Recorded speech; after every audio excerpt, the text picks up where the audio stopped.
कन्नड इथं मराठवाडा समन्यायी पाणी वाटप संघर्ष समितीच्या वतीनं पत्रकार परिषद घेण्यात आली। मराठवाड्यातील सिंचनाचा अनुशेष तब्बल 5 लाख हेक्टरपर्यंत वाढला असून ही गंभीर बाब असल्याचं समितीनं सांगितले।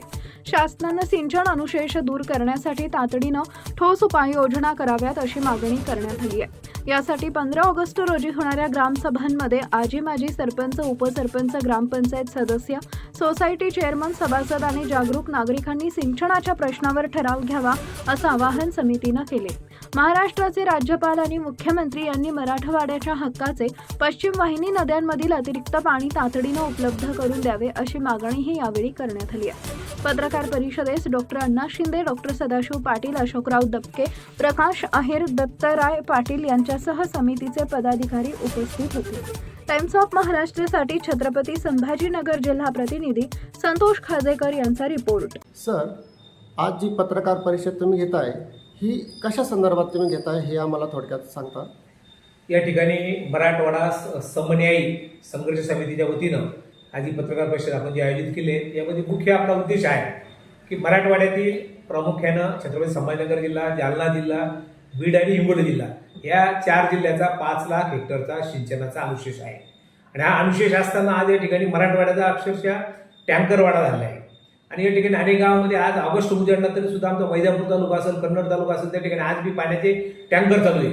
आणि ही परिस्थिती वर्षानुवर्ष आहे।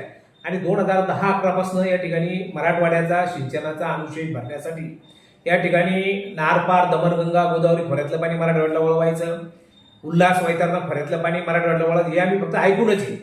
आणि पण या ठिकाणी एक समाधानाची बाब असं आहे, आपले छत्रपती संभाजीनगर म्हणजे मराठवाड्याचे विभागीय आयुक्त माननीय जी श्रीकांत साहेबांनी या ठिकाणी 11 तारखेला या संदर्भात सर्व अधिकाऱ्यांची म्हणजे नदी जोड प्रकल्पाचे मुख्य समन्वयक असतील, मुख्य जलसंपदाचे अधिकारी असतील, नाशिक, छत्रपती संभाजीनगर या सर्वांना बोलवलं होतं। या ठिकाणी याचा आढावा घेतला तर त्या ठिकाणी अधिकाऱ्यांनी प्रेझेंटेशन केलं आणि प्रेझेंटेशन करताना त्यांनी सांगितलं या ठिकाणी वैतरणा खोऱ्याचं पाणी असेल हे आम्ही या ठिकाणी जायकवाडी धरणात सोडणार आहे, नारपारचं पाणी आम्ही जायकवाडी धरणात सोडणार आहे। त्या ठिकाणी आम्ही त्याला स्पष्ट सांगितलं की जायकवाडी म्हणजे गोदावरी पात्रात ते पाणी सोडून त्याचा फायदा होणार नाही। गोदावरी पात्रात आज बी पाणी आहे।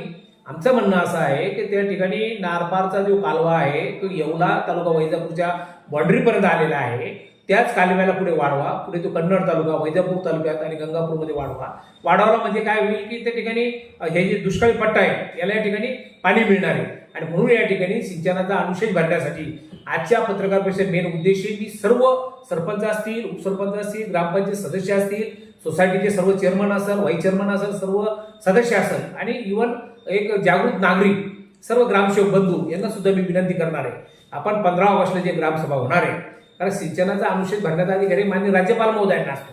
आज या ठिकाणी राज्यपाल महोदयांना आपल्याला विनंती करायची आपल्या ग्रामसभेच्या माध्यमातून तर तो ठराव असा घ्या या ठिकाणी आमच्या मराठवाड्यासाठी सिंचनाचा अनुशेष जो 5 लाख हेक्टरचा आहे आता मराठवाड्याचा शेतकरी वाट पाहणार नाही, त्यासाठी ताबडतोब कारवाई करा। आणि त्या ठिकाणी आपण तसं मराठवाडा समन्वय संघर्ष समितीने अल्टिमेटम गव्हर्नमेंटला दिलेलाच आहे। त्या ठिकाणी आपण सांगितलं का 15 सप्टेंबरपर्यंत तुम्ही आम्हाला न्याय द्या, नसता त्या ठिकाणी 15 सप्टेंबर नंतर आपण त्या ठिकाणी विभागीय आयुक्त कार्यालयासमोर धरणे आंदोलन करणार आहे। आणि ते धरणे आंदोलन करत असताना शासनाने ती वेळ आमच्यावर येऊ नये आणि खरं म्हणजे विभागीय आयुक्त त्या हिशोबानेच ती बैठक आयोजित केली होती, त्यामध्ये सुद्धा अधिकाऱ्यांनी अगदी सकारात्मक त्या ठिकाणी माहिती दिली। इव्हन त्यांनी कागदावर ह्यावेळेस पहिल्यांदा प्रेझेंटेशन त्यांनी मान्य तर केलं की 80 TMC पाणी आम्ही तुम्हाला त्या ठिकाणी वैतरणाचं उल्हास वैतरणा खोऱ्यात देणार आहे, तापी खोऱ्याचं पाणी जे आहे त्यांनी सांगितलं आम्हाला तुम्हाला म्हणजे 10 TMC देणार आहे आपलं याचं नारपारचं। पण मुळात त्या ठिकाणी तापी गिरणा हा प्रकल्प फिजिबल नाही म्हणून त्या ठिकाणी रद्द केलेला आहे। आम्ही त्या ठिकाणी अशी मागणी केली ते पाणी सुद्धा गोदावरी खोऱ्यात वळवा आणि गोदावरी खोऱ्यात वळवून या ठिकाणचा सिंचनाचा अनुशेष कायमस्वरूपी त्या ठिकाणी भरून काढा असं आवाहन केलंय।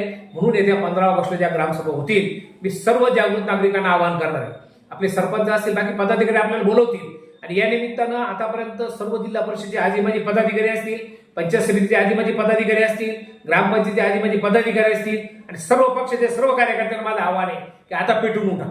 15 ऑगस्ट मध्ये ग्रामसभा होणार त्या ठिकाणी सर्वांना सहाय्य करा।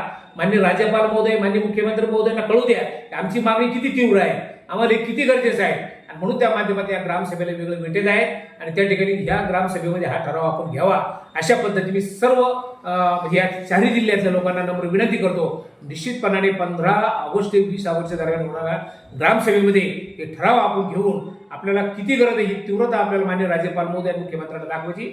निश्चितपणाने आपण ते ठराव घ्याल अशी आपल्याकडून सगळ्यांना नम्र प्रार्थना करतो. धन्यवाद. जय हिंद, जय महाराष्ट्र.